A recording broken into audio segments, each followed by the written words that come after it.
नमस्कार बच्चों, कैसे हैं सब? ठीक है बच्चों। मैं आपको क्या पढ़ा रही थी? पत्र मैंने आपको बहुत ही बेसिक चीज़ें आपको बताई हैं कि पत्र क्या होते हैं, एक औपचारिक पत्र और अनौपचारिक पत्र। इस समय हमारा काम क्या है? अनौपचारिक पत्र तो मैंने अभी थोड़ा सा हटा दी है, अभी आपको केवल औपचारिक पत्रों के बारे में बताया। ये है आपके पत्र। तो अब आपको इसमें अंतर कैसे करना है? एक्चुअली लगभग सब कुछ वैसे ही लिखना है, चाहे प्रार्थना पत्र हो, आवेदन हो, लेकिन इसमें क्या थोड़ा सा जो अंतर है, लिखने में तो कोई बहुत ज़्यादा अंतर नहीं है, थोड़ा ही है। लेकिन मैं सबसे पहले कहाँ से शुरू करती हूँ? प्रार्थना पत्र से। प्रार्थना पत्र जब हम लिखते हैं तो या तो अवकाश के लिए लिखते हैं या शुल्क माफी, फीस माफ़ करने के लिए लिखते हैं। शुल्क माने जो आप पैसा पढ़ाई के एवज में देते हैं उसको शुल्क बोलते हैं किसी भी चीज़ का। ठीक है, तो ये है। अब देखिए कैसे शुरू करते हैं। एक मार्जिन होगा आपका, ये जो रेखा होती है, जैसे ये आपके किसी नोटबुक का पन्ना है समझ लीजिए, तो नोटबुक के पन्ने में एक लाइन रहती है जहाँ से आप लिखना शुरू करते हैं। तो आप सबसे पहले आदरणीय प्राचार्य महोदय, आदरणीय प्रधानाचार्य महोदय, फिर यहाँ पे आप क्या लिखेंगे? विद्यालय का नाम, SKM पब्लिक स्कूल। तो यहाँ पे क्या लिखेंगे? याद रखिए, पहले आदरणीय प्राचार्य महोदय, जो भी आप इस तरह से लिख रहे हैं, फिर विद्यालय का नाम, यहाँ क्या लिखेंगे? स्थान लिखेंगे, क्या? संगरिया। कहाँ है? हनुमानगढ़ में, है ना, या ब्रैकेट में राजस्थान में लिख सकते हैं। ठीक है, दिनांक यहाँ लिखेंगे। दिनांक कैसे लिखेंगे? मैंने आपको बताया था, 14 मार्च 2020 लिख सकते हैं, मार्च 14 2020 लिख सकते हैं, 14 और 3 इस तरह से भी लिख सकते हैं। यहाँ पे जस्ट इसके बाद जहाँ दिनांक लिखा है वहाँ पे तारीख डालेंगे, डेट डालेंगे। यहाँ पे स्थान लिखेंगे, जहाँ से आप लिख रहे हैं। विद्यालय का नाम लिखने के बाद जहाँ से विद्यालय का नाम लिखा, कहाँ है ये विद्यालय, वहाँ पे इसका नाम, जहाँ आपका विद्यालय है वहाँ पे नाम लिखना है। ओके, फिर दिनांक, विषय, मासिक शुल्क कम करने हेतु। विषय मैंने कई लिखे हैं और कैसे लिखने ये आप बताइए। थोड़ा शॉर्ट होना चाहिए, बहुत बड़ा नहीं होना चाहिए, 2 लाइनों का। जैसे मासिक शुल्क कम करने हेतु, इतना बहुत है। विषय जरूर लिखना है, ये 1 मार्क्स का होता है। अगर आपने ये नहीं लिखा तो आपको 1 नंबर तो तुरंत ही कट जाएंगे। ये चीज़ आपको लगा के रखनी है, इसी से लगा के आपको लिखना है। विषय मासिक शुल्क कम कराने हेतु। दूसरा विषय देखिए, जुर्माना माफी हेतु। तीसरा देखिए, छात्रवृत्ति हेतु। हेतु नहीं है, हेतु। क्या होगा? हेतु, तू ये देखिए, के लिए भी हो सकता है। ठीक है, खेलों का सामान मंगवाने हेतु। ठीक है, मंगवाने हेतु, के लिए, मंगवाना के लिए मैं ये पत्र लिख रहा हूँ। छात्रवृत्ति के लिए मैं ये पत्र लिख रहा हूँ, ये इसका मतलब हुआ के कारण। ठीक है, अब देखिए जस्ट इसके बाद जैसे विषय लिखा और यहाँ पे, इसलिए ये इतने सारे विषय इसलिए मैंने यहाँ लिखा है। जस्ट इसके बाद यहाँ से शुरू कर देंगे आप। ओके, महोदय या महोदया या श्रीमान जी या श्रीमती जी। ठीक है, अगर स्त्री है तो महोदया ज़्यादा अच्छा लगता है, श्रीमती जी थोड़ा सा। ठीक है, ओके, श्रीमती जी भी लिख सकते हैं। अब सविनय निवेदन है कि मैं आपके विद्यालय में कक्षा 10वीं का छात्र हूँ या छात्रा हूँ। ठीक है, इस तरह से आप इसको लिखेंगे। गत वर्ष मेरे पिताजी का देहांत हो गया था, मेरे घर की आर्थिक स्थिति डामाडोल हो गई थी और पिछले साल आपने मेरा शुल्क माफ़ कर दिया था। मैंने इसके लिए मैं आपका कृतज्ञ हूँ और मैं चाहता हूँ कि इस बार भी आप मेरा शुल्क माफ़ करें ताकि मैं पढ़ाई कर सकूँ। जैसे ये पूरा लिख लिया, पूरा इसी से संबंधित है, तो इसको पूरा एक ही अनुच्छेद में लिखना है। फिर दूसरी बात ये क्या कह रही है? कह रहे हैं, श्रीमान जी, नवीं कक्षा में मैंने 99% अंक अर्जित किए थे और मैं प्रयास करूंगा कि इस बार भी मैं इसी तरह के अच्छे अंक लाकर अपना और आपका और अपने विद्यालय का नाम रोशन करने का प्रयास करूँगा। कृपया मुझे शुल्क माफ़ी की अनुमति प्रदान करें। ठीक है, तो इस तरह से आप विषय थोड़ा सा बदलता है तो वहाँ से लाइन छोड़ के नीचे लिख सकते हैं, नहीं तो यहाँ लिखिए। जस्ट यहाँ के बाद आप प्रार्थी भी लिख सकते हैं, और आप एक शब्द और है प्रार्थीय या भवदीय। क्या है? भवदीय या भवदीया। कोई लड़की है तो ठीक है, भवदीय भवदीय। अब फिर यहाँ पे आप अपना कभी भी नाम वैसे तो लिखना है, कक्षा 10वीं जहाँ का हूँ आप अपना नाम लिखें, लेकिन आप यहाँ क्या करेंगे?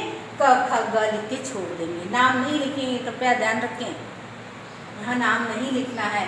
10वीं के बच्चे तो खास तौर से नंबर कट सकते हैं। जो बच्चे अपने स्कूल का नाम सही लिखते हैं और ये लिखते हैं वहाँ गड़बड़ हो जाए। ये आपको जनरल जो बात है कॉमन उसमें वो मैंने बताई है। यहाँ नाम नहीं लिखना, आपको रोल नंबर नहीं लिखना, यहाँ भी रोल नंबर नहीं लिखना। स्कूल का नाम भी कोशिश करिए कि अगर बोर्ड एग्जाम में कर रहे हैं तो ना लिखें। ठीक है, तो ये आप करते रहिए। और इसके बाद मैं आपको आवेदन पत्र बता रही हूँ। ठीक है, तो ये आपका प्रार्थना पत्र हो गया। अब मैं आवेदन पत्र आपको आवेदन पत्र किसी नौकरी के लिए जब हम आवेदन करते हैं तो इसको हम आवेदन पत्र कहते हैं। आवेदन पत्र देखिए 2 तरह के होते हैं, एक व्यक्तिगत आवेदन शैली और दूसरी होती है निर्धारित प्रपत्र शैली। व्यक्तिगत रूप से जो हम आवेदन लिखते हैं तो करते हैं तो आवेदन शैली में क्या होता है कि इसमें हम 2-3 अनुच्छेदों में प्रार्थी अपनी योग्यता का परिचय देता है। वो बताता है, पहले तो ये बताता है कि आपके यहाँ क्लर्क की जो जगह निकली है उसमें मैं लेना चाहता हूँ और मेरी ये योग्यता है, कृपया मुझे देने का प्रयास करें। वैसे और थोड़ा बहुत लिख सकता है कि मुझे अति आवश्यकता है और मैं इसके लिए बड़ा योग्य साबित करने का प्रयास करूँगा। मतलब कहने का कि वो चाहे तो व्यक्तिगत रूप से जिसको आप इंडिविजुअल बोलते हैं तो उसको आप कैसे भी उसको अपने जो बॉस है उसको कैसे लिख सकता है किसी। तो देखिए आप व्यक्तिगत प्रार्थना कर सकता है, 2-3 अनुच्छेद में प्रार्थी अपनी योग्यता का परिचय दे सकता है। कौन सी? व्यक्तिगत आवेदन शैली में। ये आवेदन शैली कम हो रही है, ये भी बात सही है, लेकिन मैं अभी आपको ये भी बताऊंगी। ठीक है, पहले मैं देखती हूँ कि कैसे लिखना है। व्यक्तिगत आवेदन शैली चीज़ वही है, लेकिन व्यक्तिगत रूप से जब हम लिखते हैं कैसे लिखते हैं तो रिक्त ये है किसी कंपनी में क्लर्क के रिक्त पद के लिए आवेदन पत्र। या किसी कंपनी लिखा ना तो आप यहाँ नहीं है तो आप अपने हिसाब से कंपनी का नाम लिख सकते हैं। अगर यहाँ पे कंपनी का नाम लिखा है तो वही कंपनी का नाम यहाँ लिखना है। ठीक है, क्लर्क के लिए चाहिए, लिपिक बोलते हैं, क्लर्क को लिपिक भी बोलते हैं। सेवा में कंपनी सचिव, अबसा उद्योग नहीं लिखा ना, अबसा उद्योग। जगह का नाम वही चीज़ आ गई जो मैंने प्रार्थना, नई दिल्ली। फिर दिनांक, ये दिनांक कुछ लोग नीचे भी लिखते हैं, वैसे आजकल का ये तरीका है कि ऐसे लिखते हैं। दिनांक मैंने बता दिया था आपको कि कैसे लिखना है, वहाँ यहाँ आप लिखिए। उसके बाद क्या आता है? विषय। विषय आपको लिखना है, ज़रूर लिखना है। क्लर्क पद के लिए आवेदन। ठीक है, क्लर्क पद के लिए आवेदन, इतना भी आप लिखेंगे तो चलेगा। महोदय मुझे हिंदुस्तान टाइम्स समाचार पत्र से ये जानकारी प्राप्त हुई कि आपके यहाँ ये पद खाली है, इसके लिए मैं ये आवेदन करता हूँ। ये मेरी शैक्षणिक योग्यता है और मैं इसके लिए बहुत उपयोगी हूँ, मेरे इसमें इतने मार्क्स थे, इतने थे। आप पूरा लिख के बता सकते हैं। अभी मैं आपको थोड़ा सा समझाऊंगी। देखिए कैसे लिखा है ये ऐसे लिखा है। मुझे अंग्रेजी में हिंदुस्तान टाइम्स में विज्ञापित कंपनी 6091 दिल्ली 13/12/2009 को पढ़कर ज्ञात हुआ 20 कर सकते हुआ कि आपके कार्यालय में क्लर्क के 2 पद रिक्त हैं। मैं इस पद के लिए स्वयं को प्रस्तुत करता हूँ। मेरा परिचय तथा शैक्षणिक परिचय इस प्रकार है। देखिए एक पैराग्राफ हो गया, मैंने लिखा था ना ये 2-3 अनुच्छेद, ये अनुच्छेद हो गया। अब मैं 19 वर्षीय नवयुवक हूँ। मैंने नई दिल्ली में RK पुरम स्थित केंद्रीय विद्यालय में, या आप इस तरह से ऐसे लिखेंगे, 50 शब्द प्रति मिनट है मेरी। ये पुराना है, इसलिए आप अपने हिसाब से लिख सकते हैं कि मैं इस तरह से कर सकता हूँ, मेरी टाइपिंग बहुत अच्छी है, तो आप इसको लिख सकते हैं। मैं अपने, फिर देखिए टॉपिक बदल गया। मैं अपने विद्यालय में सामान्य ज्ञान परीक्षा में प्रथम स्थान प्राप्त करता रहा हूँ। मैं आपको विश्वास दिलाता हूँ कि यदि मुझे एक बार सेवा का अवसर दिया गया तो मैं अपनी लगन और मेहनत से आपको संतुष्ट कर सकूँगा। ये देखिए व्यक्तिगत बात हो रही ना। मेरा नाम पता निम्नलिखित है तथा संबद्ध प्रमाण पत्र संलग्न है। ये देखिए, ये लाइन बहुत ज़रूरी है। संलग्न है मतलब मैंने प्रमाण पत्र जो अपना सारे जो आपके सर्टिफिकेट हैं वो मैंने इसमें लगा दी हैं, संलग्न कर दिए हैं। प्रार्थी लिख दिया, उसके बाद आप उसमें पीछे लगा दीजिए। तो इस तरह से आप इसको दिनांक, फिर विषय, महोदय, उसके बाद जस्ट प्रार्थी, उसके बाद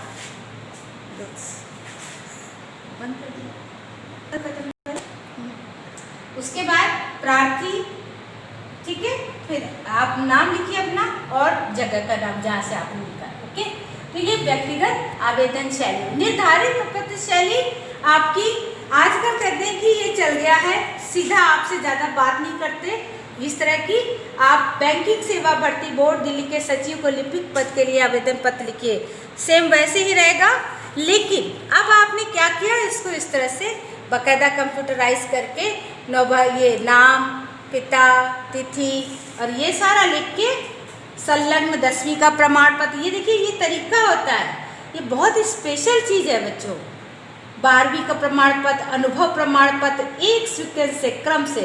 अगर आपने 10वीं का प्रमाण पत्र नंबर 1 पे लगाया है तो 1 लिखें, 12वीं का लगाया है तो 2 पे लिखें, अनुभव प्रमाण पत्र लगाया है तो 3 पे लिखें, ठीक है। इस तरह से लिखते रहिए। और ये आप पहले आप लिख दीजिए और उसके बाद ये हो गया आपका निर्धारित प्रपत्र शैली, जो आजकल प्रचलित है, आजकल इसका प्रचलन है, ठीक है बच्चों। नमस्कार।